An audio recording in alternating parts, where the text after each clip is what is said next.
যার মধ্যে আল্লাহর বই থাকবে তার মধ্যে অশ্লীলতা, বেহায়াপনা, গান, বাদ্যযন্ত্রের কোনো চিন্তা আসতে পারেই না। এজন্যে সালফে সালিহিনগণ বলেছেন, মানুষ দুইটা সময় আল্লাহর সম্মুখে দাঁড়ায়, একটা হচ্ছে নামাজের সময়, আর একটা হচ্ছে কিয়ামতের দিন। যে ব্যক্তি নামাজে আমার রবের সম্মুখে দাঁড়াতে পারবে না, সেই ব্যক্তি কিয়ামতের দিনও আমার আল্লাহর সম্মুখে দাঁড়াতে পারবে না। যে ব্যক্তি প্রথম দাঁড়ানোর থেকে বঞ্চিত হয়ে যাবে, সে কিয়ামতের দিন আমার আল্লাহর সম্মুখে দাঁড়ানোর থেকে বঞ্চিত হয়ে যাবে। সেজন্য মাস রমজান কি হচ্ছে? ট্রেডিং এর মাস। কিসের ট্রেডিং? তাকওয়ার ট্রেডিং। আর তাকওয়া কাকে বলে?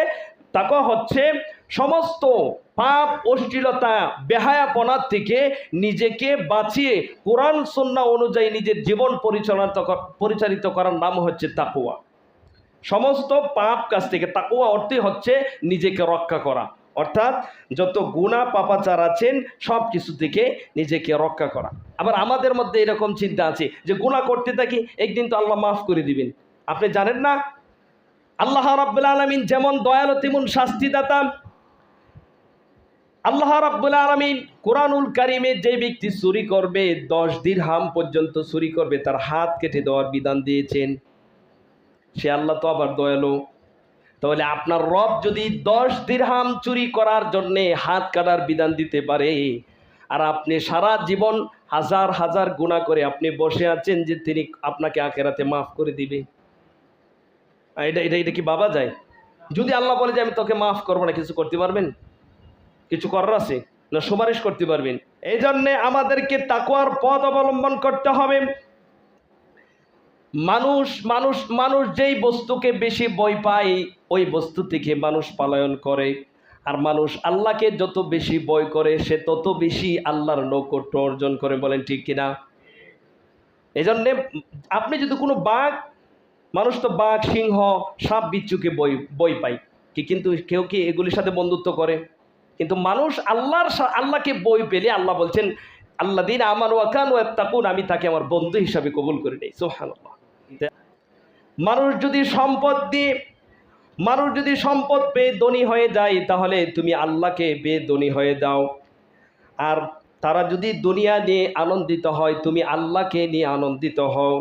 তারা যদি বন্ধুদের সাথে আনন্দের সাথে সময় কাটাই, তুমি নামাজে, তাহাজ্জুদের নামাজে আমার আল্লাহর সাথে সময় কাটাও। ঠিক না?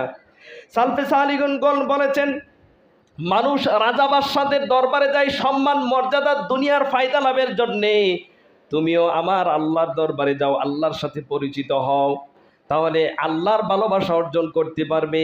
আর তুমি যদি আল্লাহর ভালোবাসা অর্জন করতে পারো, তাহলে আমার আল্লাহ তোমার জিহ্বাকে তার জিকিরের জন্যে, তোমার অন্তরকে তার ভালোবাসার জন্যে, তোমার সমস্ত অঙ্গ প্রত্যঙ্গকে তার ইবাদতের জন্য অবসর করে দিবেন, তৈরি করে দিবেন। আপনি যদি আল্লাহর সাথে পরিচিত লাভ করেন, আল্লাহর দিকে দাবিত হন, আল্লাহ আপনার জিহ্বা, আপনার অঙ্গ প্রত্যঙ্গকে আল্লাহর ইবাদত করার জন্য আল্লাহ তৈরি করে দিবেন, আল্লাহ এগুলিকে অবসর করে দিবেন। আর যদি আপনার অন্তরকে দুনিয়া দিয়ে ভরে দেন, তাহলে আপনার 2 হাত, আপনার জিহ্বা, আপনার পাও, আপনার শরীরের অঙ্গ প্রত্যঙ্গকে আল্লাহ ব্যস্ততা দিয়ে কী করে দিবেন? ভরে দিবেন। এই জন্যে আমরা কি করব? আমরা সকল বিষয়ে সর্বক্ষেত্রে আল্লাহকে ভয় করব।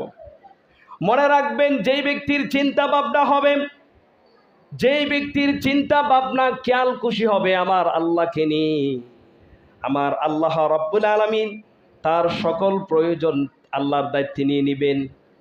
মানে যেই ব্যক্তির